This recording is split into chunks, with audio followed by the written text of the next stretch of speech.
Today is November 12th, 2024. My name is Karis Lai, and I'm here today with Daniel Yoo on behalf of the Houston Asian American Archive at Rice University. Awesome. So we're going to start just from the very beginning.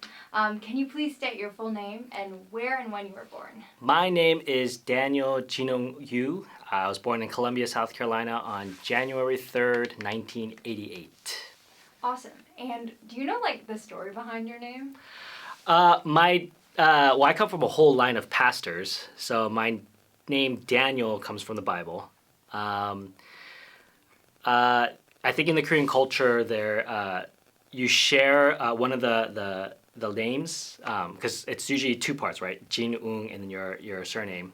You usually share one with your siblings. So my brother's is Sung-ung and mine is Jinwoong. So we share the ung. My name means true hero. Yeah, true hero. Why? I don't know. So. Do you feel like you live up to the true hero? Yeah, no, not really. I don't know. I don't know what I live up to. True hero. I don't even know why they would name me that. Maybe. Well, that's the story. And you mentioned you come from a line of pastors. So how far back does that go? So my brother's a pastor. My brother married a daughter of a pastor. My dad's a pastor. My grandpa on my mom's side is a pastor. My uncle and a cousin on my dad's side are pastors. And my uncle on my mom's side is a pastor. So I think I counted, if I were to be a pastor, I'd be number 7. But I decided to not go with the family business, so I am not a pastor. That's crazy. I know so many friends who are pastors' kids, but that's beyond. I'm a pastor's everything. Exactly. Just surrounded. I guess could you also I noticed that you had lived in a couple different places. So give me the list of everywhere you've lived. All right. So I was born in South Carolina. When I was about 3 or 4, I moved to California. And then in 97, so this was in the summer between 3rd and 4th grade, I moved to Hawaii. And actually I was in Hawaii up until 2016, so about 20 years of my life, all my formative years, elementary, middle school, high school, college, was in Hawaii. And then I moved out here to Houston in 2018. All so right. I've been here about 6 years. And what was the reason for most of the moving? My dad's church. He was a pastor in South Carolina, which is why we were there when I was born. And then he got a church in California, so we went there. And he got a church in Hawaii, and then he went there. He got a church back in California, but I decided to stay. They moved my junior year in college, and so I decided to stay because I didn't want to keep moving around. And then they moved to Houston, which is the reason why we moved to Houston afterwards. So, yeah. So you've been following them around a little bit. Yeah. In college, you were like, I just want to stay here. Yeah, pretty much. I did not want to go to, because they were moving for a church. I didn't want to be a part of my dad's church, so I wanted to be a part of my own church, want to do my own thing. And so, yeah, usually when college students get to stay on their own, they get to party and all that stuff. I was just happy because I get to choose my own church. That's so funny. Can you tell me more about what it was like just growing up as a pastor's kid? I guess from the womb you said you were born in Hughes. Pretty much. I was born into the Korean church because that's what my dad is, Korean Methodist church, and it's a. I think as a kid, you just go. It's you're the place to go. Because I was a PK, I had to always be on my best behavior. And then people always, gave me gifts and treated me well because I'm a pastor's kid, which is, I guess a benefit. But as I grew older, I think I started seeing the darker side of church just because, you start realizing how much politics are in the church in and of itself. And especially in the Korean church, when you start kind of seeing that position and stature and your outward appearance is kind of it's kind of like the thing in Korean church. So you'll go to a Korean church and you'll look at the parking lot and it's all Mercedes-Benz, BMWs, all these high-end cars. And you go to their house and it's like a 1-bedroom apartment, So it's really like this idea of showing off the best that you are. And I came to really, really dislike that, especially when you start realizing like, people buy their way into leadership and eldership and all that stuff, and just the horror stories that my dad has gone through, and all the crap that my dad has gone through is just, I both my brother and I, when we left Hawaii, we both said that we would never be a part of a Korean church again. Which ironically, right now I am a part of a Korean church, but that's a whole nother story. We'll get to that later. That's pretty crazy. So, did you feel like your friendships as a kid growing up were impacted by the fact that you were a pastor's kid? Like, were most of your friends also like church friends, or did you have friend groups more from school? So the weird thing about my dad's church is the youth group never was ever big. I was usually the oldest one, so I never really had church friends until I started going to my brother's church, because he had a church. His first appointment after college was a Korean church he was a youth pastor at a Korean church, and it was one of the biggest Methodist churches in Hawaii. Korean Methodist churches, and so there was a lot of my age people, and that was like the very first time I ever had people my age at church. So that was probably the first time I ever had like church friends. But in general, no, I've always had friends outside. I call myself a social chameleon because I am very extroverted. I like to talk, hence why I'm talking so much. So forgive me if I'm babbling. But I used to be I'm the guy that, I'd have like 5 friend groups, and when I go to one friend group, when they stop talking or it starts getting boring, I go to the next friend group, and then vice versa, or just constantly just cycling through a bunch of friend groups. So I've never had a problem getting into social circles, just because, I kind of invite myself in. Probably not the right thing to do, but hey, that's what I am, so.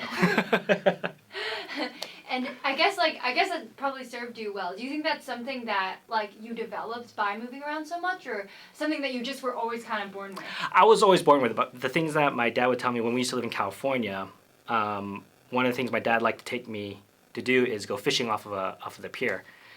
And my dad told me that I would never go fishing with him to go fishing. It would always be to talk with all the people around us. And there are days where my dad has gone fishing without me, and all the fishermen are like, "Hey, where's Daniel? Where's Daniel?" and all that stuff. So I think it's always been in me to just be a chatterbox and talk to people and whatnot. That's great. Do you feel like you said you have a brother, Mm-hmm. and that's your only sibling, right? Yes. Is your brother similar to you, or? No, he is the opposite of me. He's an introvert. Ironically, that he's a pastor, but he's an introvert, and he's. My mom would always say that he's more of the colder type of person. I'm more of a warmer person, but he's a lot smarter when it comes to like academic stuff. He likes to write. He's a pastor, so he's well more organized than I am. I'm more of a go with the flow, free flowing type of person. So yeah, so we're pretty much opposites in terms of our personalities. Is he older or younger? He's older. Okay. Mm-hmm. Gotcha. And I actually think he did one of these, which is he did an interview for this as well. Oh, nice. I'll have to go and watch it then. Compare and contrast. I was like, wow. Would you say that the personality difference, can you pinpoint where that comes from, mom or dad, or is it more separate? Mine is from my mom. My mom is the social person more than my dad. So I'm more like my mom. I look like my mom too, and my brother's more like my dad, and he looks like my dad too. So very 50-50. Yeah. How would you describe your parents' parenting style?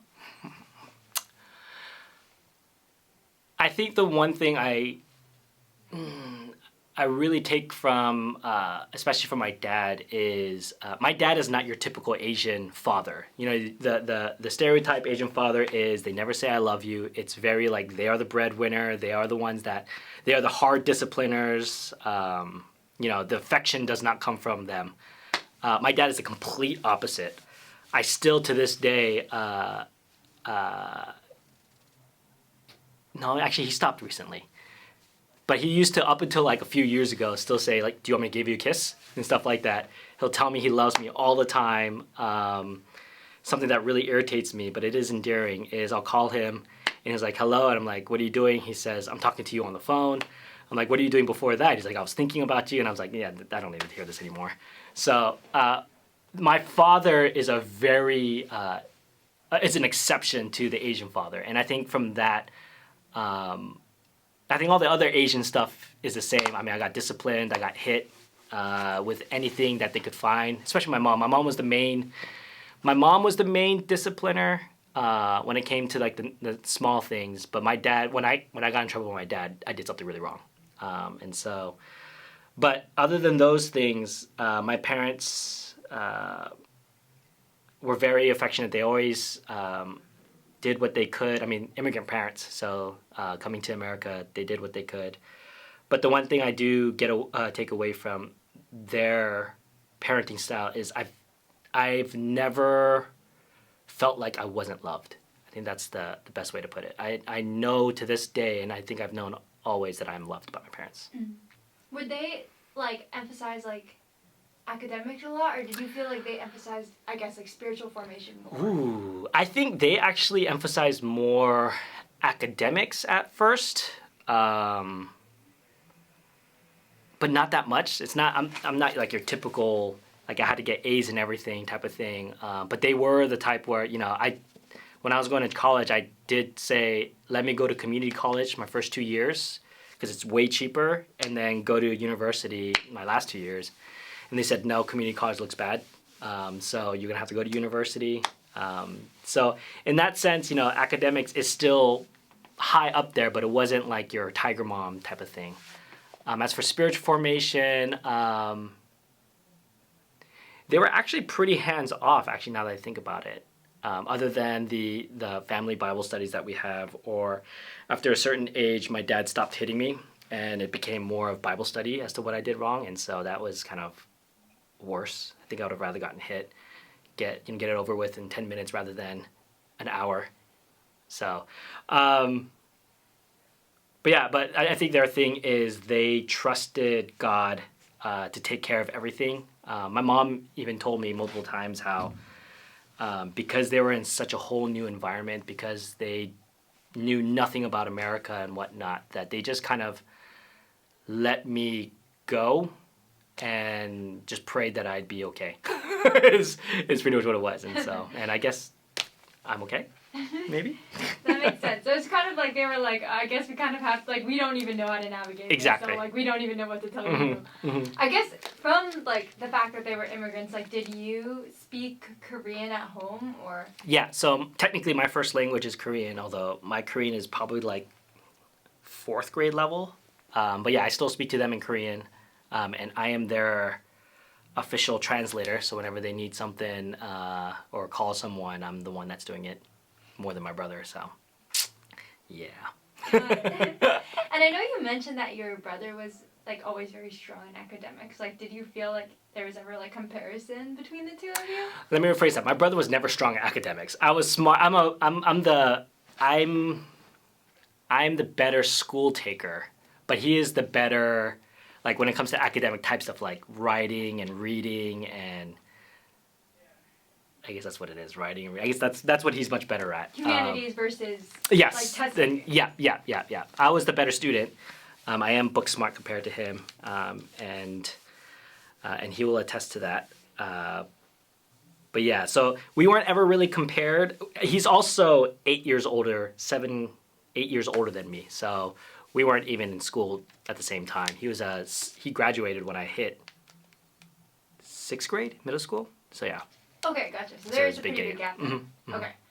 I was wondering too, like, were there certain Korean traditions or holidays that you guys would celebrate? We did your traditional New Year's. When New Year's happened, well, we spent New Year's at church all the time, and so that's where you do the tteokguk. It's a rice cake soup style thing, and then you normally play this Korean game called Yunori. So we did that at the Korean church all the time. What else do we do? Birthdays, we do myeokguk, seaweed soup. But other than that, we didn't do too many Korean things, now that I think about it. Yeah, not too much. When my daughter was born, the tradition is you give the mother miyeokguk, the seaweed soup, to regain their health, I guess. And so yeah, my mom did do that. She made miyeokguk all the time for my wife. So, but other than that, no. I learned all the traditional Korean things. Well, not traditional, the Korean things from like YouTube and stuff like that, and Korean dramas and all that stuff, and Korean variety shows. Was that like, I guess growing up, did you feel like you would have identified more like Korean or American? Oh, that's the Asian American question, huh? I probably would have said I grew up more American than Korean, because I don't think my parents really pushed for the Korean side of things. Especially, I think immigrant parents tend to push their kids to the culture that they're going to. They want your child to succeed, so you want to simulate to the culture. So I never felt my mom or dad push me towards the Korean side of things. In fact, it's me that's always pushing towards the Korean side. I'm the one that's always asking about. Actually, I'm the one that's always asking to move to Korea right now. I keep telling them let's move to Korea. I just went a couple months ago, and I realized that I'd rather be there than here. And so I keep telling my parents let's move, and my parents would never want to go back to Korea. So yeah, I think I'm more wanting to be Korean than they want me to be. So I don't know. That's like actually so fascinating. Like, what would make you want to move to Korea? Living in Houston for the past 8 years, 6 years, makes me want to move to Korea. I'm originally from Hawaii, so as I said earlier, and so I took nature for granted, and so coming to Houston, it's all flat, no real nature, just concrete jungle.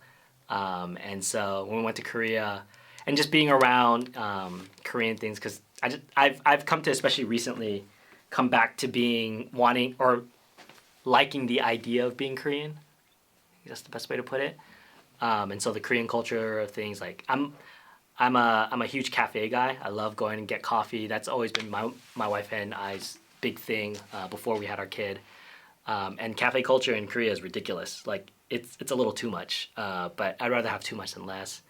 The weather, the nature. We went to a place called Busan, and that's where my parents are from, and that's right by the ocean and right by the mountains, and that is very healthy compared to the concrete jungle here. So, but yeah, I think that's just really one of the big things. It's not necessarily I want to move to Korea. Oh, no, it is that I want to move to Korea, but I think it's more of I want to get out of Houston.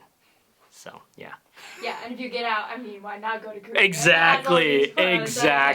I get that.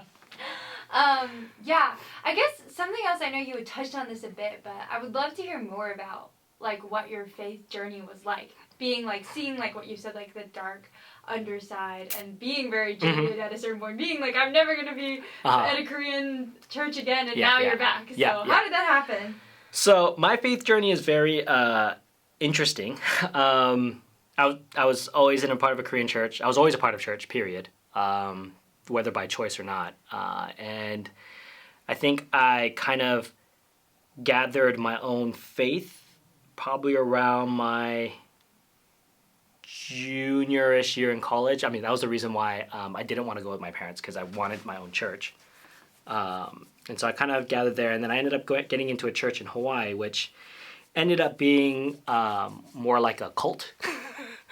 So that was fun. And then in 2016, everything fell apart. And I think that's when everyone kind of realized that it was a cult. And it broke a lot of people. And I was a part of we called it the transitional eldership at the time. So I was one of the leaders to help kind of transition from our old church to kind of the new church. But that also presented a lot of problems because you got a lot of people who hated the church afterwards, and then when you hate the church, you hate everyone associated with it, which is the leadership. And so that was another whole fun ordeal. And then in 2018, we decided to move to Hawaii. And then, so we were kind of just trying to find our place again, trying to find church. And then we ended up kind of church hopping, being kind of a part of one church, and then leaving that because we didn't feel like it was for us. Then went to another church. And then that leadership was very similar to what I felt like in Hawaii. So I was like, I am not staying in this. And then the pandemic happened. And so we were without a church, and then seeing the church in how the church responded to COVID was very stupid. I won't mince my words on that. It was just really dumb. And so I became very angry at the church around COVID, which is actually really good because I think what it was a time to actually confront what I went through in Hawaii. I'm the type of person that when something bad happens, I don't like to sit in it. There are a couple of my friends, they're the type of people that sit and kind of think through everything that happened and kind of understand what happened in that, 1 or 2 years as they just kind of sit and think through. That is not me. I'm the type of person that I will run and then something will hit me in the face and I'll fall and I'll be like, oh, that really sucked. Oh, okay, so that's why it sucked. Okay, and then I'll get up and move again and then get hit again. So I'm the type of person that heals as they move, or I confront things as they come. I don't like to sit and think about all these things. So I think what the pandemic was is it forced me to have to sit and confront all those things, especially with seeing how the church was responding to this and now think about how everything happened at my old church, and just it was a very interesting time. And then I think it was actually last year that we started kind of, both my wife and I were like, okay, let's kind of start looking for churches again. And then we're at a Korean church now for the time being. My daughter goes to the Montessori school there. My daughter is 3 years old, so she's in Montessori over there. And there was a lady in there that kept bothering me. Bother's a too mean of a word. She was buttering me up a lot. She would tell me, oh, you're so awesome, love you, you should come to the church, we have an English ministry, you should come. And she's been doing this for probably about a good year or so.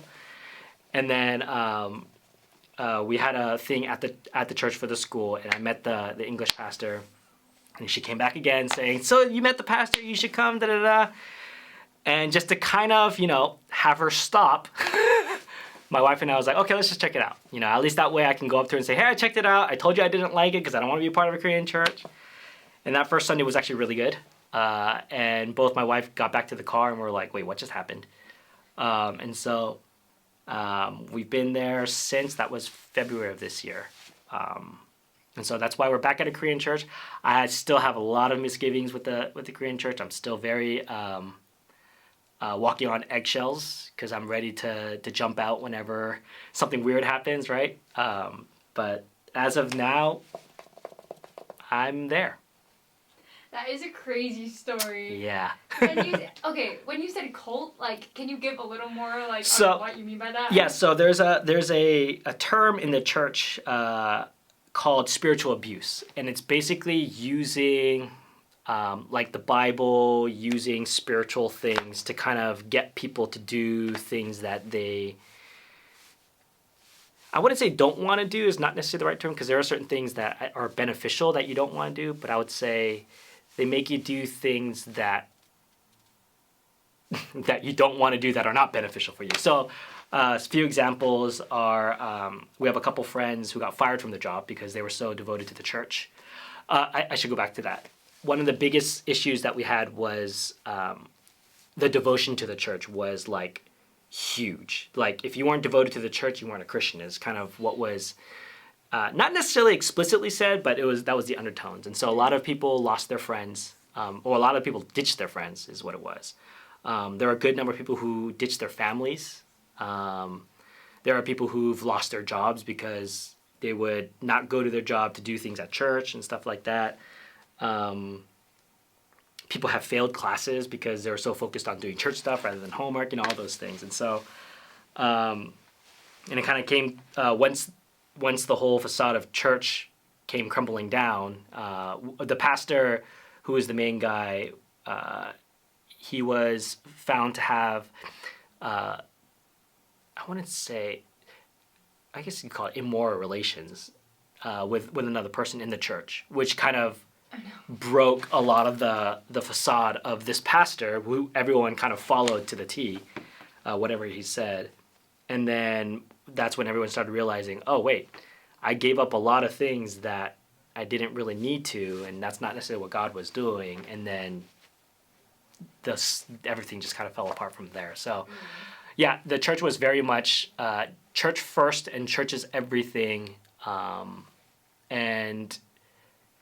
the best way I could put it is church equates to Jesus. So if you're not doing things for the church, you're not doing things for Jesus, therefore you're sinning and all that jazz. And so there's a podcast called The Rise and Fall of Mars Hill, which is a church by a pastor named Mark Driscoll. And the whole podcast is about the toxicity of that church. And I listened to, I think, the first 3 episodes, and then I had to stop listening because it was way too close to home. That's a very good picture of what our church was. And so, yeah, fun times. Do you think that, like, it being...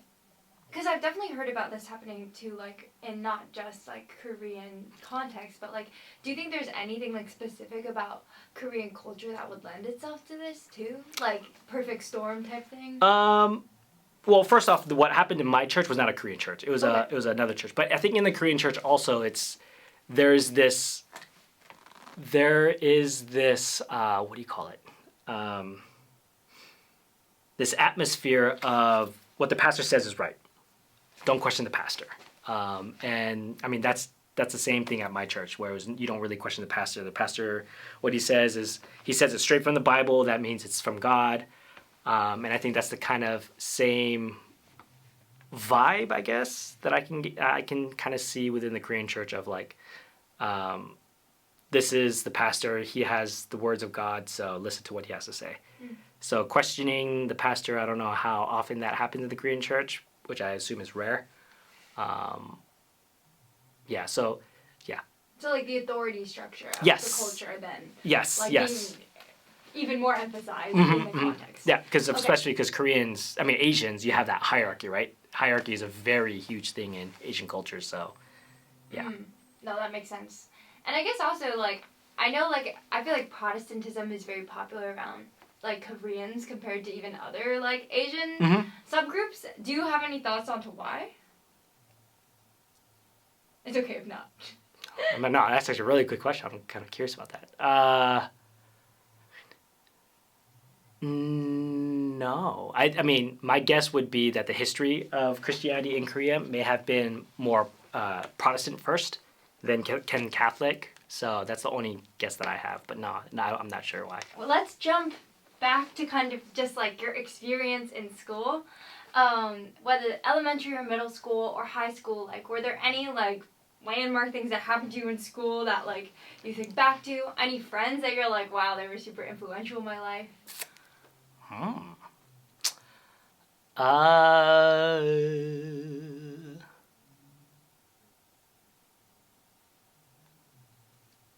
That's a great question.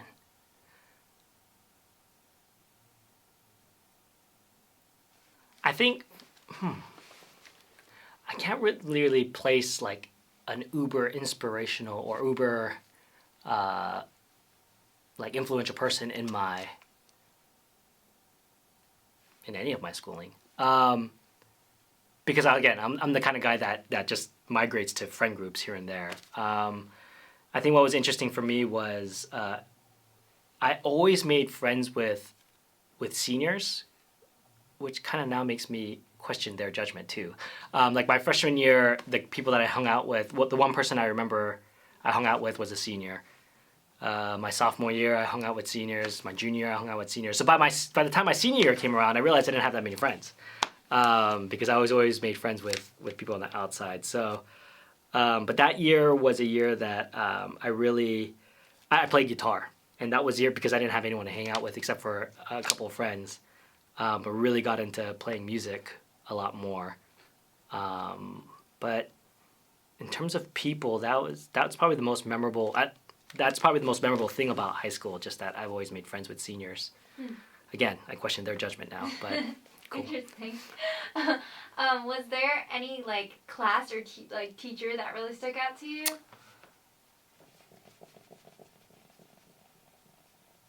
One of my favorite teachers, or two of my favorite teachers in high school, one of them was an English teacher, and she had to be amazing because I hate English class. But I think one of the things I loved about her was not that she was a great teacher, but she was a great person to her students. I remember one time, one of my classmates, she really treats her students like her own. And one of her classmates was having drama with another girl.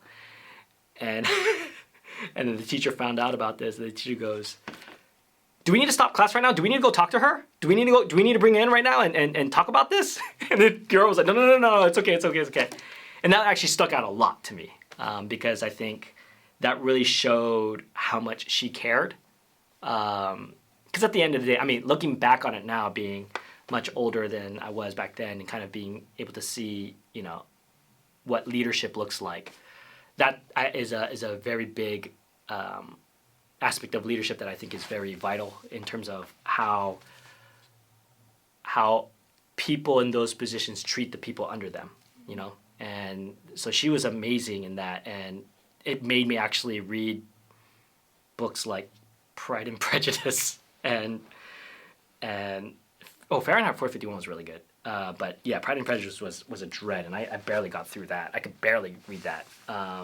But I did because it was her class. And so, and there's another teacher who made learning really fun. She was my psychology teacher.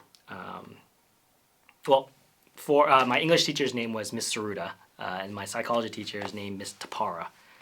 And she was very, very good at teaching, engaging, super easy to, like she taught class in a way that was very easy to memorize all the concepts and stuff.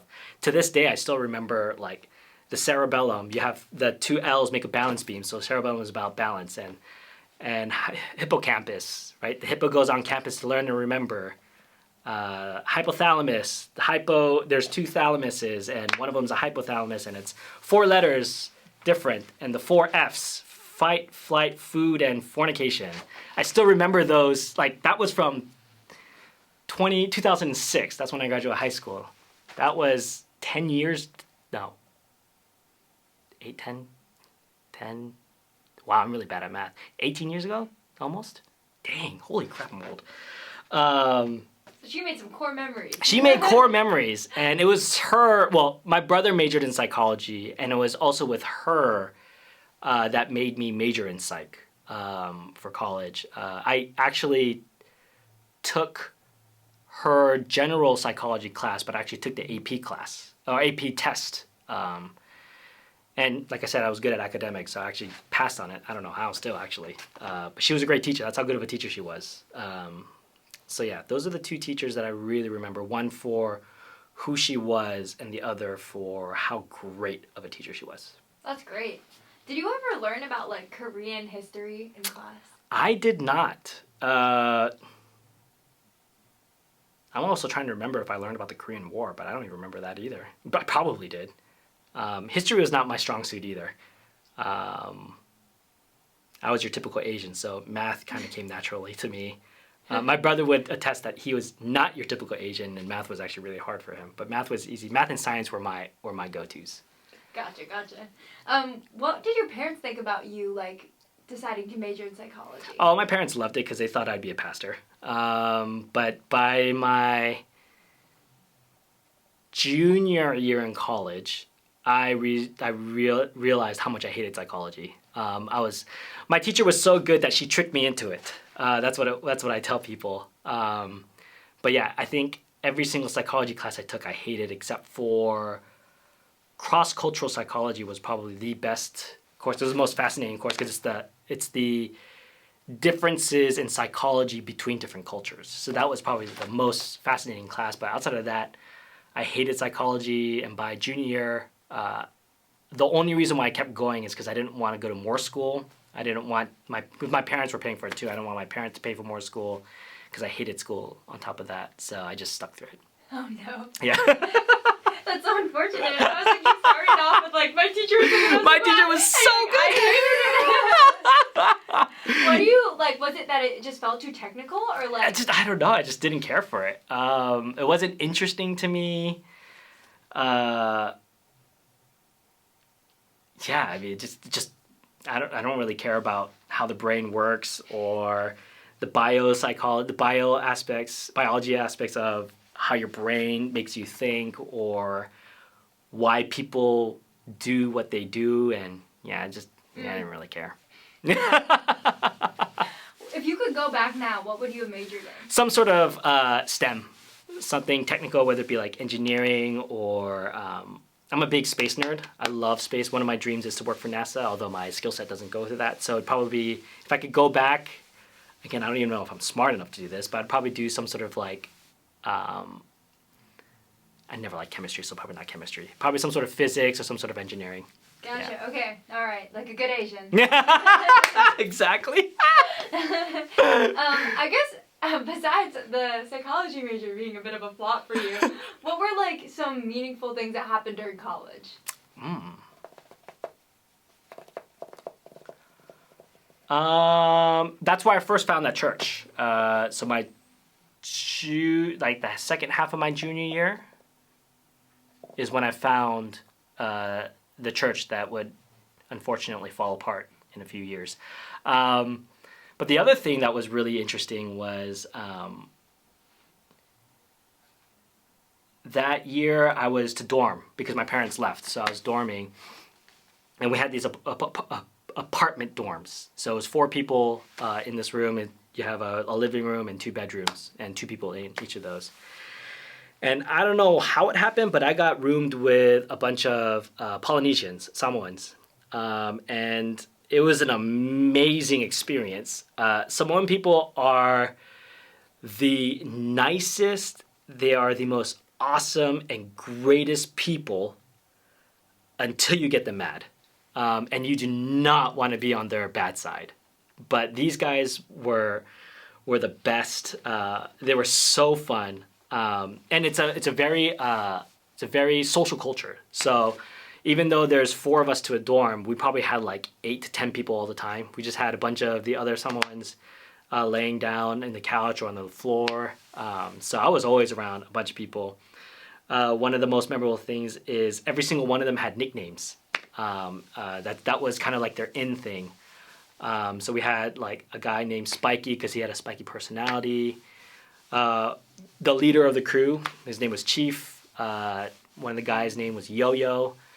His name is Yosefi was his name. But he was long and lanky, so that's why I called him Yo-Yo. I'm trying to remember all their names. Did you have a nickname? I did. And my nickname was Yum Yum. And the reason for that is in Hawaii, we had a Korean restaurant, one of those Korean fast food places called Yummy's Korean Barbecue. And so because I'm Korean and Yummy's, I guess they just call me Yum Yum. So, I mean, you got to think about like these 10 big Samoan people walking around campus and going, "Hey, Yum Yum!" That was a very big, interesting experience. Also, the fact that, I'm a scrawny, 5'10" Asian walking around, because again, they're very social. They always invited me in, just walking around with these like 6 foot, super muscular Samoans, or you got the short, like stout, but they'll run you over. Samoans. I've never felt so in power. I remember. You're with the big guys. Yeah. I remember one day we were all at our dorms, and one of the guys' name was Pringles, and his name is Pringles because when he grew out his mustache, he looked like the Pringles man. And so I remember one night he was drunk, but it was just me and him sitting out on the lanai area, and he looks at me and he goes, "Yum Yum, if anyone ever messes with you, just call me and I'll come help you."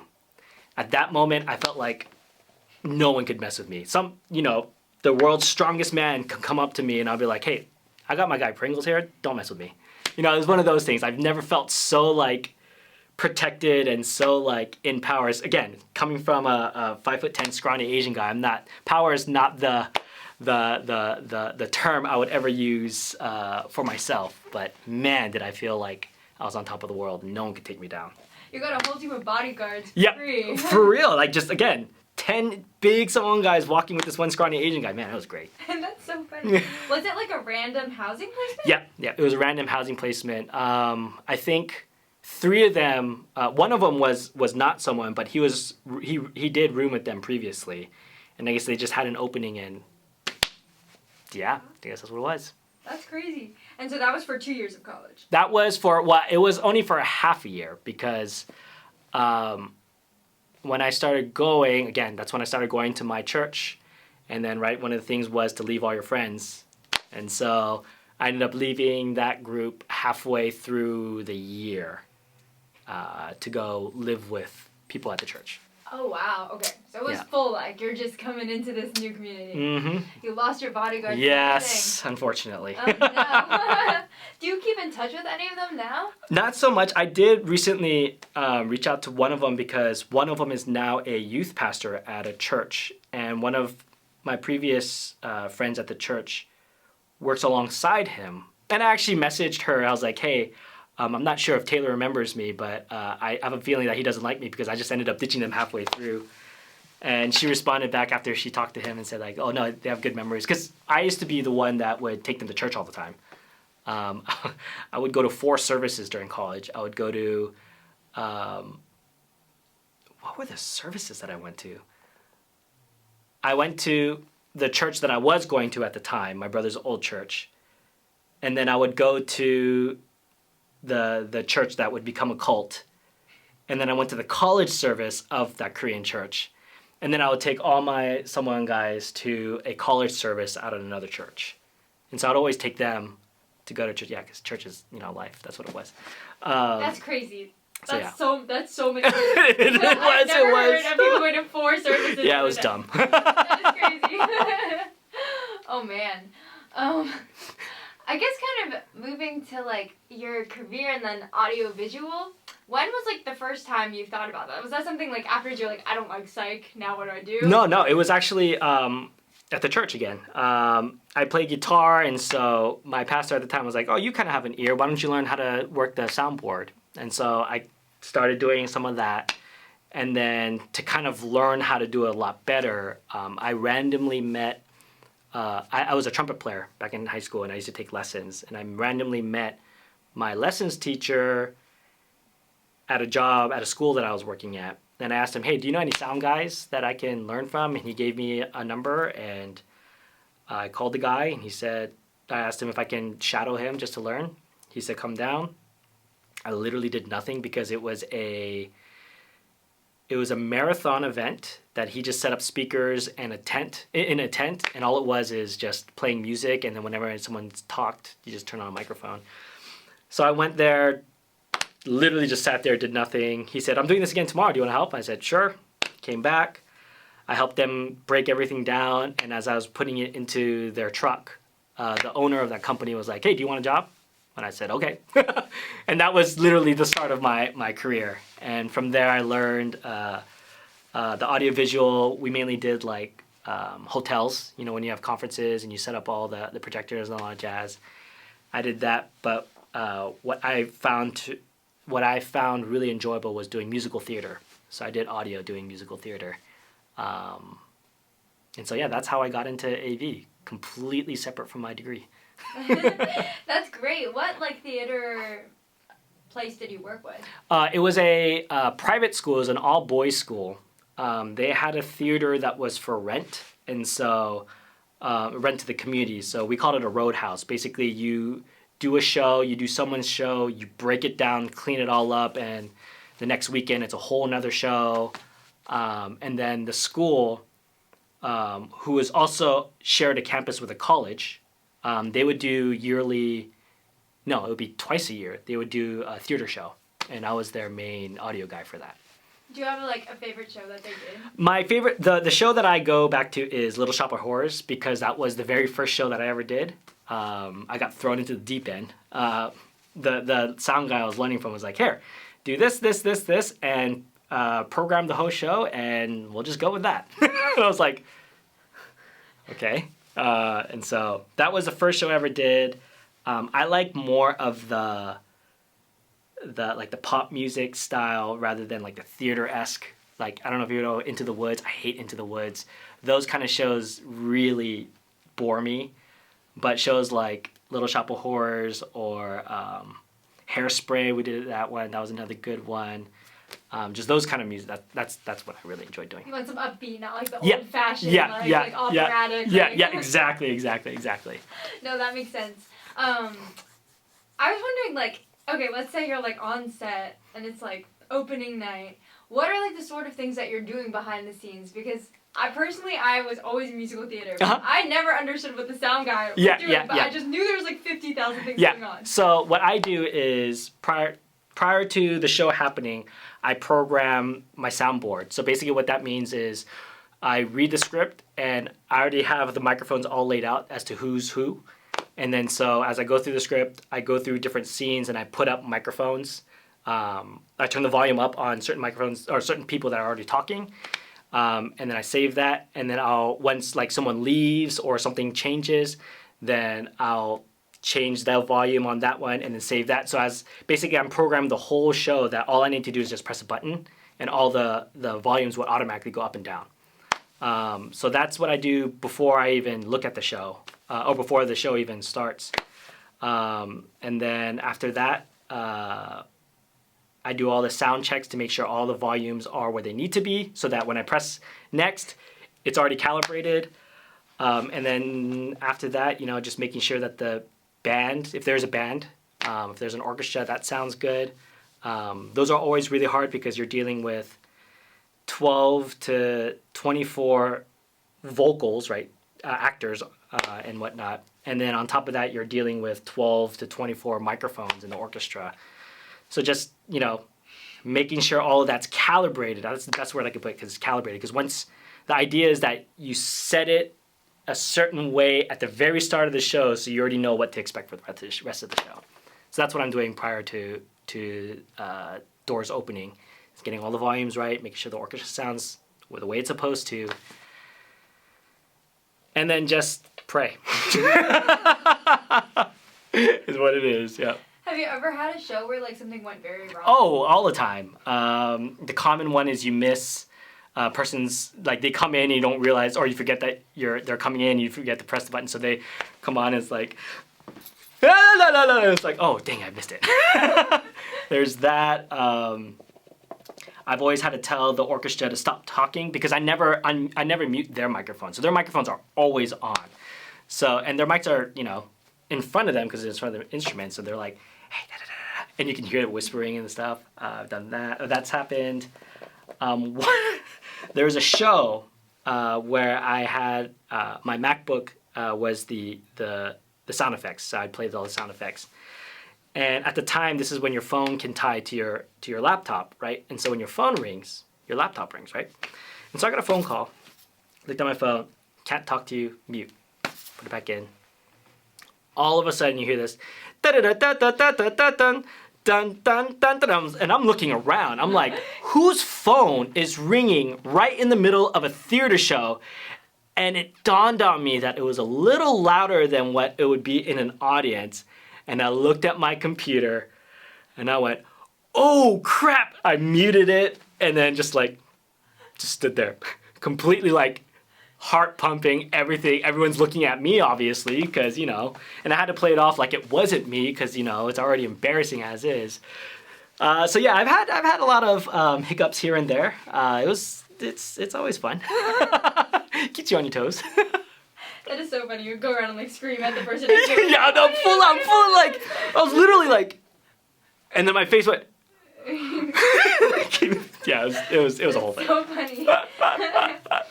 I was wondering, do you feel in general, in the jobs that you worked, whether it's at a hotel, whether it's theater, that people take audiovisual people for granted? Oh, absolutely, absolutely. I mean, I always tell people that you did your job well if no one notices you. That's the way. That's my mantra. So, it is a thankless job, but it's better be thankless than having people yell at you. So yes, people do take my job for granted. They don't understand the hours and the labor that goes into it. But yeah, I mean, did you set all this up? You set all this up? It took you 20, 30, 40 minutes to just set it up. Now imagine doing a whole ballroom with like 20 speakers and all that stuff. I mean, that takes a whole day just to set all that up. You see, if you ever watch videos of arenas with touring companies like a Taylor Swift, like the Eras Tour, and it takes a whole day before to set everything up and tons of manpower just to get all that going. And that's not even testing the equipment. That's just to put the equipment in. So yeah, it's a labor of love. Yeah, definitely. It's like the best is like no one notices that you're there. Yeah, exactly. The worst is that people are screaming at you. Yeah. They stare at you. That's the job. worst. It's a lot of humility. I was wondering, like, what did you do at like Rise specifically? Like, what kind of things were you setting up and stuff like that? So I was we have two AV. Oh, we did. I don't know if because I left last year right when DeRoche came in. So. This was right before all the big changes happened. But I was part of the team that dealt with the AV in the classrooms. So whenever a classroom didn't work, the professor would call and you would see one of our teams come in and fix, which 75% of the time it's usually user error, but you didn't need to know that. But yeah, that's what I did. I'd come in and my main part was to help design the systems and manage the systems. Whenever we had installations, we'd be the one managing it. So I got kicked into that when COVID happened. When COVID happened, they wanted to still do classes. Were you here during COVID? Oh, this is before you. Man, I'm getting old. They wanted to be able to do classes hybrid, right? But none of our rooms was capable of hybrid. So we had to put cameras and microphones in all the rooms, and we literally only had a month to design it and a month to install it in. I think it was like 60 rooms. Yeah, it was dumb. But yeah, I helped design all of those things and research and how to do this, that, and that. So that was kind of my main thing. And then managing all the contractors that came in and installed everything. So that was kind of my main. What I ended up doing before I left. Gotcha. And I know you mentioned like user error. I was wondering like what's your take on like the competency, like technological competency of professors and students at Rice? Okay. Students, amazing. But it's because we all grew up with the technology. You see the curve drop as the age progresses. And the biggest irony are professors who are like in comp sci. Well, I should not. Let's be real. People like in comp sci and you know, they're granted. It's my guess is more about computer theory than it is about computers itself. But it's ironic when they don't even know how to put in a password correctly or something like that. You know what I mean? Just because, I mean, isn't that your field? But whatever. But yes, as you get older, the competency drops, and then you get some stellar people that are like they're high up in age, but they are really good with technology. You know, stuff like that. And then you have some people who are really young, and it's like, how do you not know how a computer works? That's like literally your generation. But I digress. What's like the funniest thing like you've been called in for as like this is a genuine problem and you're like, oh my gosh. Oh, that's a great question.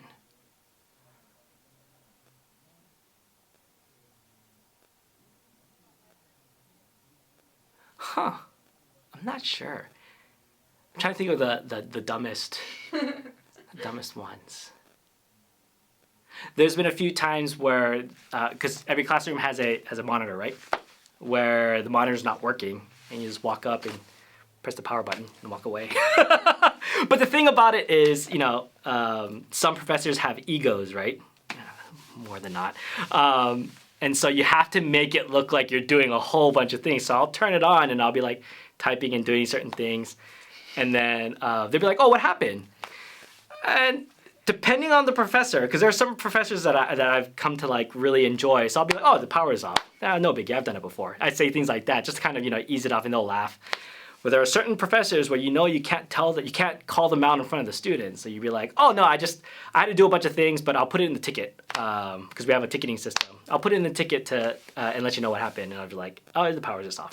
You know, just because you don't want to bruise their ego and whatnot. So So you need Yeah. the EQ too. That's not exactly. And you should I say this? And you'd hope that some of the professors have EQ, which a lot of professors don't. And sometimes you get so smart that EQ just. I the IQ EQ balance is hard. Yeah. There are days I've left wanting to. Okay, moving on. So funny.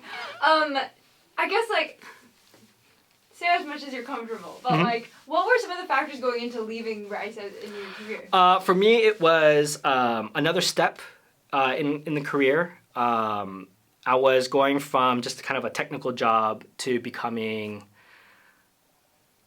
This is a whole thing right now, but what I was supposed to become was kind of a department.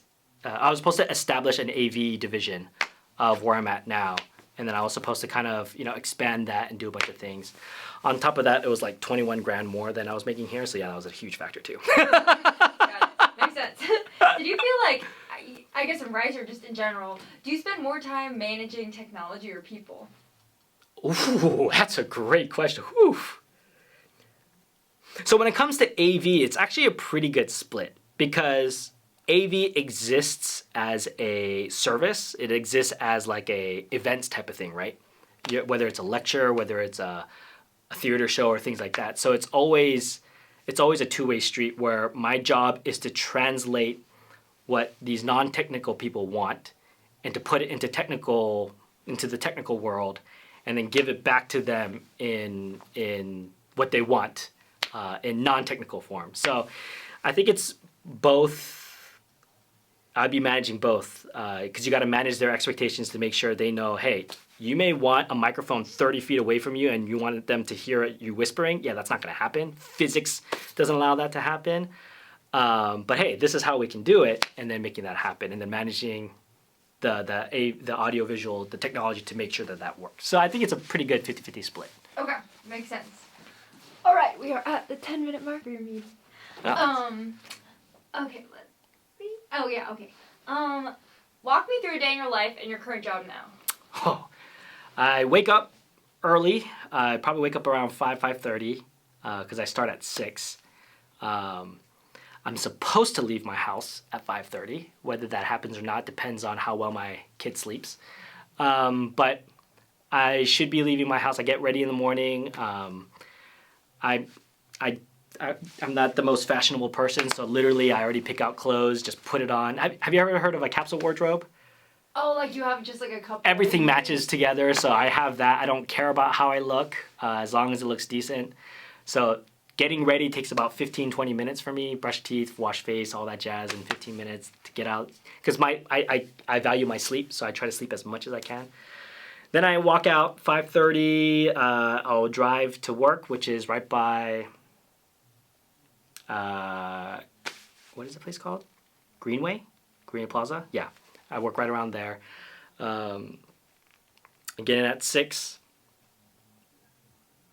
And I'd like to say that I work right when I get there, but that usually doesn't happen. I'm usually kind of still waking up. But generally, depending on what the day is, my main role is to take care of the meetings that happen.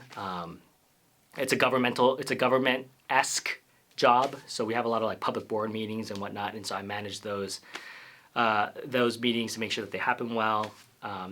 My other role is just to make sure we have all these meeting spaces with like cameras and TVs, like hybrid meeting spaces. I know we have a bunch of those here. So I manage those and make sure that they all work. And then just anything else that might have to deal with that.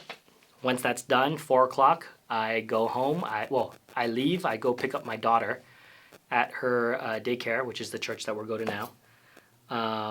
And then it's a fight between whether we go straight to the car or go to the playground. But I usually win that fight because I usually have a lollipop. You know, bribing is the best way to do it. And then we go home, have dinner, play with my daughter until she probably goes around and sleep around 7:30, 8. And then after she goes down, it's the making sure we kind of reset the house. So we do the dishes, all that jazz. And then what little time I have left, I don't know. Whatever I feel like doing at the time. Sometimes, have you ever heard of revenge scrolling? Have you ever heard that term before? where you're so like busy in the day and you don't have any time for yourself that you're just so pissed off that you'll just scroll for 2 hours just because you want that 2 hours of stuff. So it's called revenge scrolling. So I've done that before. I'd sleep because I'm supposed to sleep technically like at 9:30, 10, but I usually sleep like I end up sleeping like around 11, 11:30. But that's my typical Monday through Friday: work, take care of my kid, and then manage the house, and then go to sleep. Gotcha. That makes sense. Where did you and when did you meet your wife? We met in college. I played a lot of guitar. I am a Christian, and I loved John Mayer. John Mayer was my go-to. He is my biggest influence in guitar. And we had a table in the back of the cafeteria in college, and it was all my high school friends, and we literally dominated that space. I think we had that space for like 4 years because someone would get there really early, set it all up to have like 5 tables put together, and one of us would just rotate and someone would always stay there. So we had this table always. And one of the girls at that table was in class with my wife, and she told my wife, hey, there's a guy who's a Christian who plays guitar and loves John Mayer. You should meet him, because she loved him. She was the same too. She was a Christian, she played guitar, and she loved John Mayer. And so that's how we initially met. And then she ended up coming to my church. And then a whole lot of weird things happened because we're a cult. But then we ended up dating, and then we got married there. Nice. Yeah. At that church? At the church, yeah. Wow. Well, we got married not at the church. We got married because we were a mobile church. We didn't have a building. Okay. But yeah, we got married at a Korean church. Yeah. So funny. I guess last things before I jump more onto your family and personal life. One is like, did you ever face any discrimination being Asian in your field? So the funny thing about being in Hawaii is the Asian race is the majority. We are, I think, last I checked, I think we're like 30-40% of the population.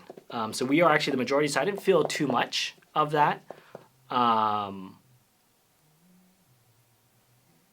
Yeah, I didn't feel. I mean, and also the thing is in Hawaii where race was a joke. We would always make fun of it because everyone in Hawaii is like the local Hawaii people are mostly mixed, and so yeah, race was just a topic of joking.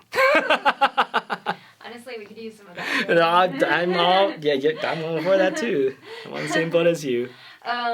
And I guess, like, if you had to come up with, like, an ideal place where you'd want to be in your job, like, what would that look like? Man, you're, like, tapping into my personal dreams now, man, because these are the things that I've been thinking about all day. Not all day, but my dream job is to work for NASA. I've said that before. I love space, and I love, again, the technical things. I mean, my job is very technical, so I really enjoy that part of it, but I've always wanted to work at NASA, but at the same time, I don't want to be in Houston, so I don't know how that's going to work or whatever. But that's always been my dream place to work. Now, if you were to ask me, if I won the lottery right now, what I would do is I like to travel. That's something I've come to learn over time. I think, again, because I've lived in Houston for the past 6 years, getting out of Houston is always fun. So. But yeah, my dream job would be to work at NASA, and if I had all the money in the world, I'd be traveling. All right, that sounds great. Do you feel like it's hard for you to keep up with like the changing nature of technology, or any thoughts on AI? Oh, I've actually been. At first, I was scared of AI because that thing's freaky, but I've come to learn, just like the cell phone, right? Just like the cell phone, if you don't embrace it, you're gonna fall way behind because it's out. It's done. There's no way of putting it back into the box, and so it's only going to be the future. So I've actually been learning how to utilize things like ChatGPT, especially for my work and whatnot.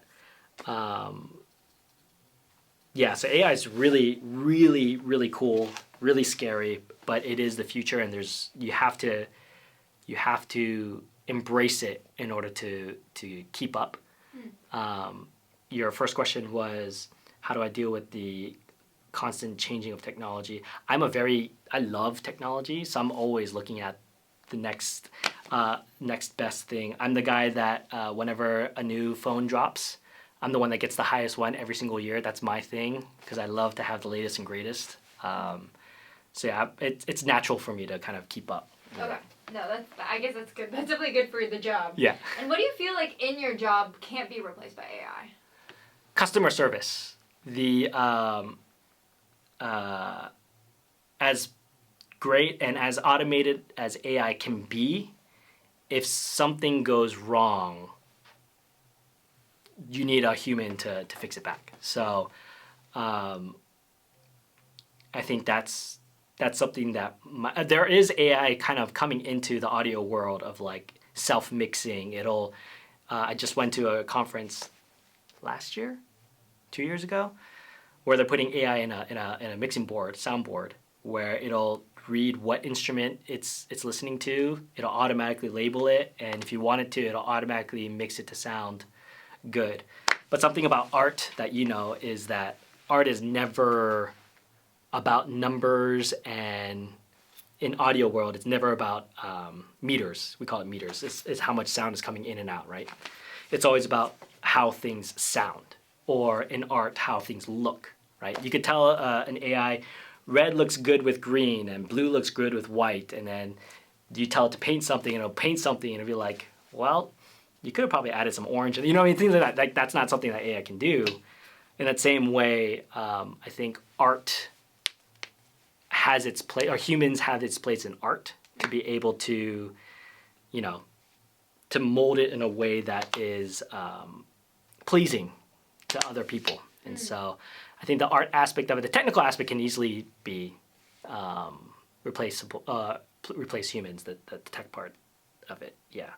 Is that what I'm trying to say? Yeah. But then who's going to set up the AI? You need someone to put the stand up at the Exactly. That's great.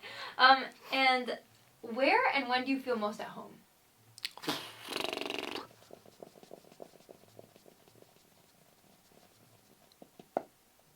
What is home is the question that I'm asking now.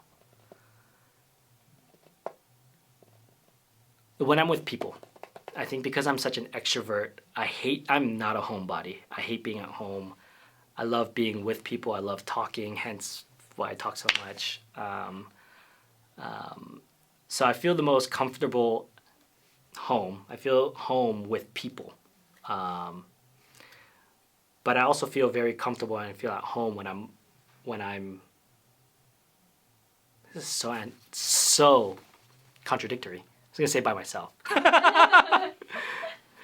I guess because are you familiar with the MBTI, the personality type? I'm an ENFP, so I'm a feeler. Okay. So I feel at home when I feel like I'm at home. That's the best way I can put it. Just whenever I feel comfortable. I mean, I could feel very lonely or very weird with a bunch of people, and at the same time feel super comfortable and feel like I'm at home with people. Mm-hmm. And then vice versa, I can feel super comfortable and very like, oh, I'm so glad that I'm by myself. And at the same time be like, oh, I hate being by myself. So I don't know the answer to that. It's just, I feel like I'm at home when I feel like I'm at home. Gotcha. No, that's great.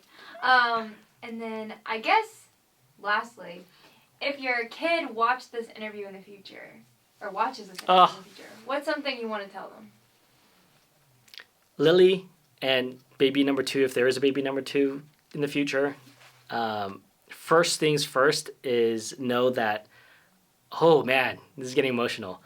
Know that I don't care about what you grow up into, or how much money you make, or what kind of job you have, or what kind of person you are in the future. Just know that Dad absolutely adores you and loves you. And I just want to make sure that you know that I will love you regardless of if you're watching this or not. And I will love you if you are the smartest, most awesome person in the world. And I will love you if you are not. That is all. Awesome. And any last thing you want to add that we haven't covered?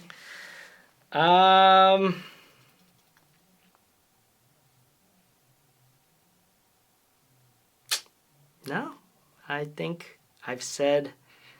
I will say that all of my thoughts and how I feel and everything I said here is as of 2:48 on November 12th, and probably at 2:50 things will change. So yeah, Take it with a grain of salt. Take everything what I said with a grain of salt. Awesome.